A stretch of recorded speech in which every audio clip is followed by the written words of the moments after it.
মানে এই ধরনের একটা ভয় পাওয়া যাচ্ছে। শুনেন, বিয়ে করাটা আসলে আসল ব্যাপার না। হ্যাঁ, যদি এরকম হতো তাহলে ছেলেদের মনে হওয়া উচিত যে আমরা মেয়েদের ধারে কাছেই যাবো না, প্রেমও করবো না, ছেঁকাও দিব না, মেয়েদের ধারের কাছেও যাবো। আচ্ছা আপু, মামুন ভাই তো যে আপনার এখানে থাকতো এখন, হ্যাঁ, এখন মামুন ভাই চলে যেত আরেকটা মেয়ের সাথে, মামুনিটা কি একই গান ইয়া হতো? না না না। আচ্ছা, আমি একটা প্রশ্ন করি। শিখা বারবার বলেছিল যে জুনিয়র সাকিবকে অনেক ভালোবাসে এবং অনেকবার কিন্তু জেলেও দিয়েছেন এবং নিজেই কিন্তু ছাড়িয়ে নিয়েছেন, আবার বাড়িতে যেও কিন্তু ভাঙচুর করে জুনিয়র সাকিবকে নিয়ে করেছেন। এইটা কি টাইপের ভালোবাসা যে একটা ভালোবাসার মানুষকে এত বড় ক্ষতি করেছে? এটা আসলে না, যেটা বলবো যে ভালোবাসার সাথে অবসেশন ব্যাপার আছে, মনস্তাত্ত্বিক ব্যাপার আছে, এটা অবসেশন। শিখার ব্যাপারটা হয়তো অবসেশন পর্যায়ে চলে গেছে, যে ও এই লোকটাকে এত বেশি ভালোবাসাটা এত বেশি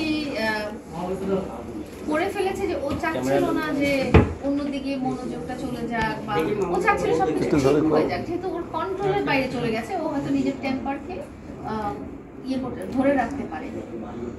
এই একটা ঘটনার জন্য কিন্তু বাংলাদেশের সব ছেলেরা আতঙ্কে। খুবই ভালো, ছেলেদের আসলে একটু আতঙ্কে থাকাই উচিত, না হলে তো ওরা যা ইচ্ছে তাই করে। তার মানে আপনি সাপোর্ট করছেন এই ধরনের ন্যাক্কারজনক ঘটনা? এই ধরনের ন্যাক্কারজনক ঘটনা সাপোর্ট করছি না, বা ছেলেদেরকেও বলছি যে আপনারা লয়াল থাকবেন সম্পর্কে। আচ্ছা আপু, আমি একটু মেহেদী ভাইয়ের সাথে সুর মেলাই, সেটা হচ্ছে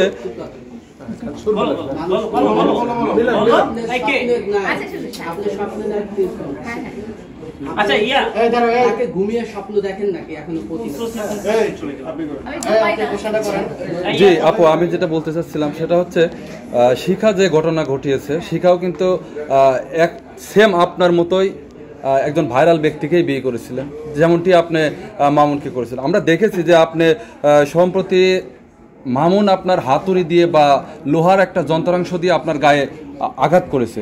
আপনি চাইলেও কিন্তু শিখার মতো এ ধরনের ঘটনা ঘটাইতে পারতেন, কিন্তু আপনি যথেষ্ট একটা ধৈর্যের পরিচয় দিয়েছেন। এই ব্যাপারে আপনি একটু ক্লিয়ার করবেন। আসলে এই ব্যাপারগুলো কাছ থেকে দেখার আমার একটা মানে ভয়াবহ অভিজ্ঞতা হয়েছিল লাস্ট ডিসেম্বরে, যে মানুষ যখন খুব ক্রেজি হয়ে যায় বা নিজেকে কন্ট্রোল করতে পারে না এবং ফিজিক্যালি অ্যাসল্ট করতে থাকে, তখন যেই মানুষটা অ্যাসল্টেড হতে থাকে সে কিন্তু প্রচন্ড রকম ভয় পেয়ে যায়। মানে আমি আমার একটা এক্সাম্পল দিয়েই বলি, ওই দিনটা আমার জন্য একটা দুঃস্বপ্ন ছিল এবং আমার স্বপ্নের রাজকুমার বা আমার ভালোবাসার মানুষের এই রূপটা কিন্তু আমি কোনোদিনও দেখিনি, এই এত ভয়াবহ লেভেলে, এত এক্সট্রিম লেভেলে। তো তখন আমার কাছে মনে হয়েছিল যে ও অন্যরকম হয়ে গেছে, ওর উপর কি জিন আসলো নাকি কি হলো আমি কল্পনা করতে পারছিলাম না। ওই মুহূর্তে নিজেকে সেভ করার জন্য কিন্তু আমি অনেকবার 999-এ কল দিয়েছিলাম।